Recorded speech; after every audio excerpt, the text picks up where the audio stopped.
Hello, my name is William Godwin, and this is an extract from Manhattan Magic, London Bound, a new novel by the journalist Sophia Stewart, which will be available on Amazon from the 25th of February.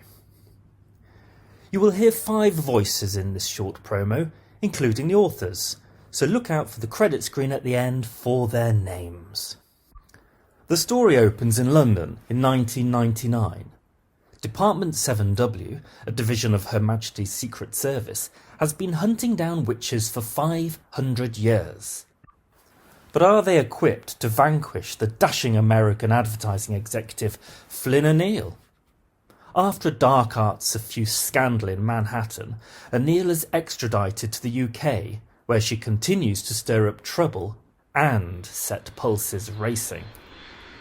Right, are you sitting comfortably? Then I'll begin. The British government knew something was wrong when the plane from New York entered UK airspace at 1300 hours. That's when the scanners could, legally, start investigating flight systems.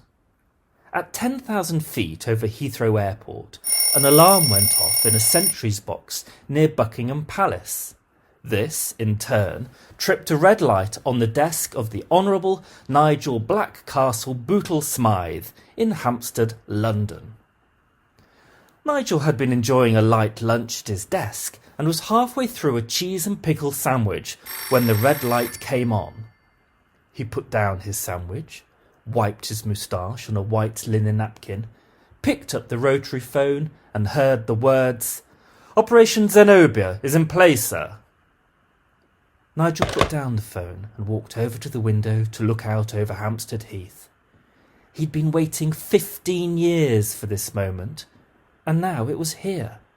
He could barely contain his excitement, but decades of working for the British government had ensured that he would, indeed, contain it.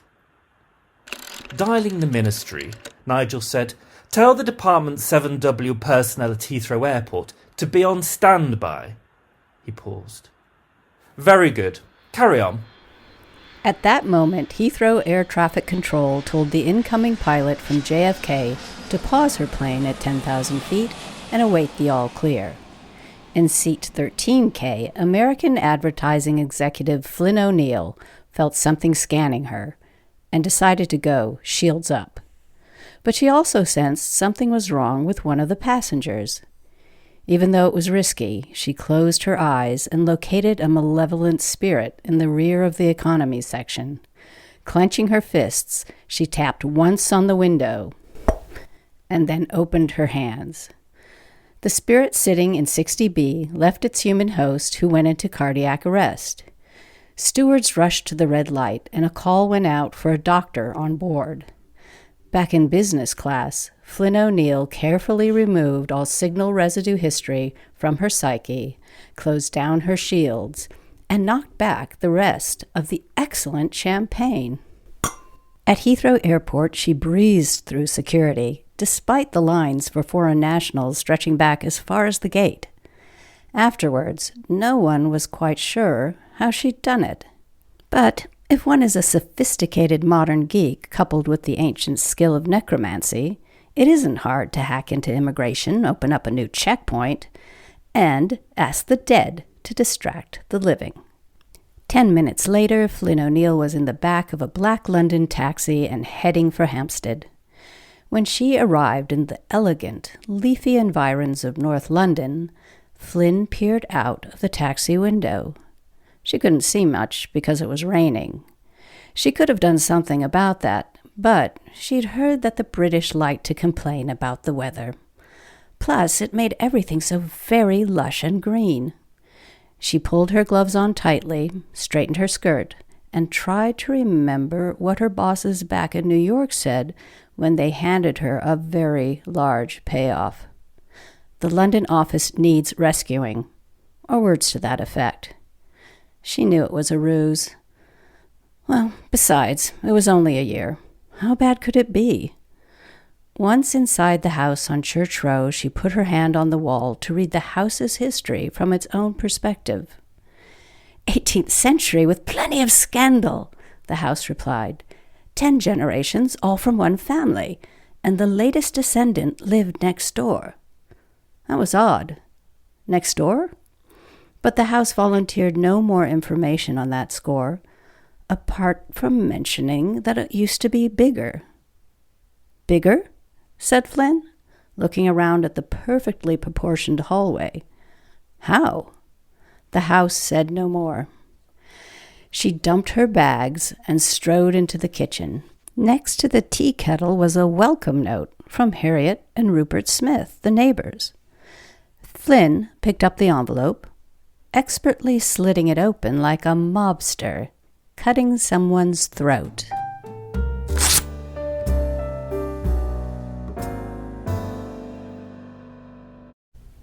Next door on Church Row, Harriet Smith caught a peek of her new neighbour. She thought Flynn resembled those bold executives in bright suits who were always sticking out their hands to hail a cab on Madison Avenue in Elle magazine. Thrilling, thought Harriet, walking back into her kitchen. She went over to the French windows and craned her neck slightly to look into the next door's garden. It was neater than theirs, but there were no plants or flowers, just a lawn and 2 ancient apple trees. Then she remembered her manners. She would bake a cake for Flynn O'Neill. Isn't that what one did when new people moved into the neighborhood? Pulling down her copy of Nigella Bites from the bookshelf above the Aga, she flipped through the cake recipes. A little later, she looked again at the cover of the book. "Oh, I so want to have an awakening," she said, out of nowhere. Harriet wondered if Nigella Lawson had had a big awakening at some point. Of course she had, thought Harriet. She was Nigella. Pulling on a soft woolen cardigan from Jigsaw, which she'd had since university, Harriet looked over at the house next door for a long, long while. She had a funny feeling inside, but no idea why. She decided to go upstairs and have a bubble bath while the cake was baking. Her brain was swirling with new ideas, but she thought it highly unwise to indulge them.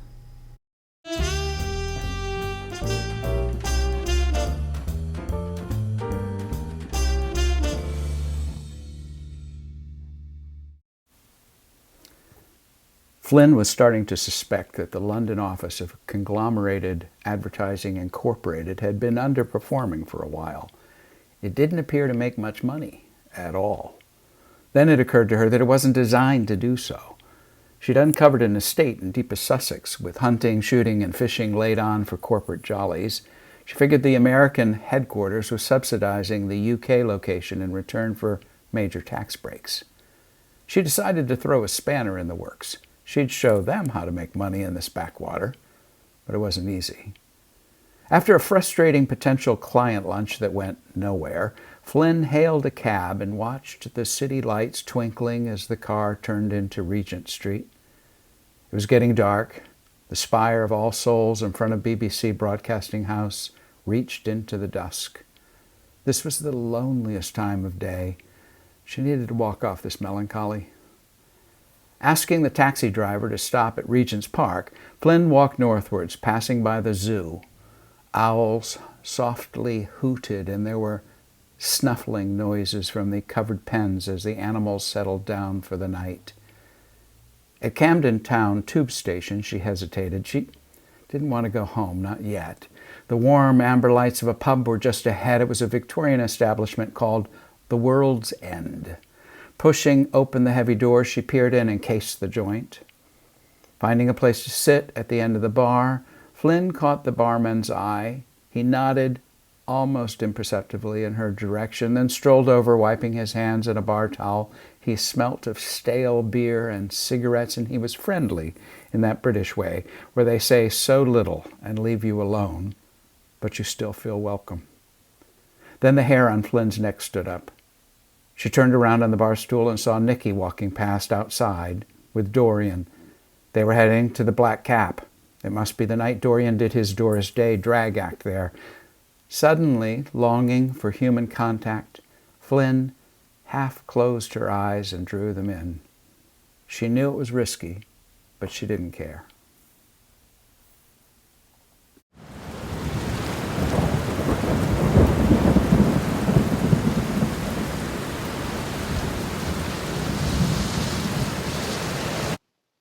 Nigel Blackcastle-Bootle Smythe polished his spectacles and turned on the Anglepoise lamp. Leaning over a parchment with a magnifying glass, Nigel read about the last witch who had dared to infiltrate Hampstead's boundaries. Dubbed Eloise the Highwayman, she had frightened people in the late 19th century by posing as Dick Turpin's ghost. She had also whipped up a coven of dissolute lower sixth formers at the Henry Hall School for Girls.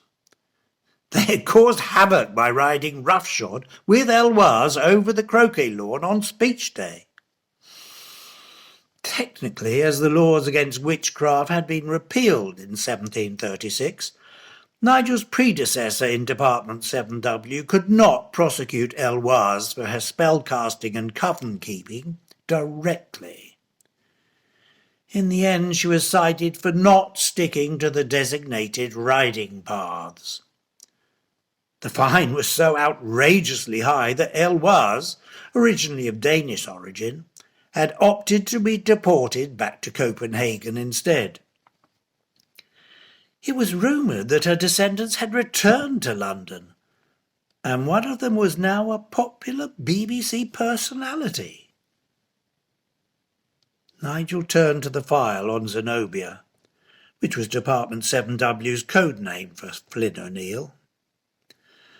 As an advertising executive, she'd been phenomenally successful, winning numerous awards, but there were scenes of frenzy whenever one of her TV spots was shown. It was almost as if, and they did not use this word in Manhattan lightly, the advertisements contained magic.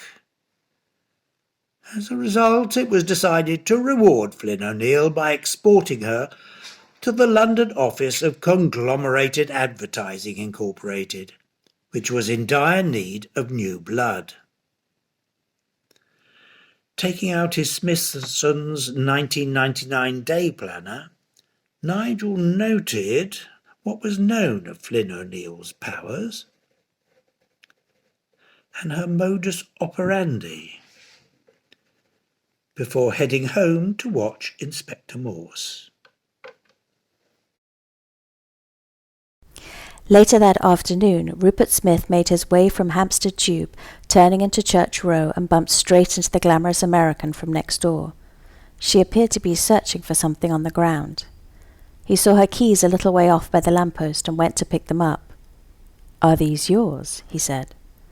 Flynn, perplexed, looked him up and down, shook his hand, took her keys off him in one slick motion, and then slammed the front door.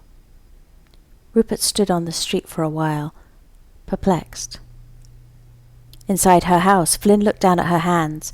They were reddening from the contact with Rupert Smith. What did this man do? He was an innocent, but she could tell he worked with people who had a dark energy.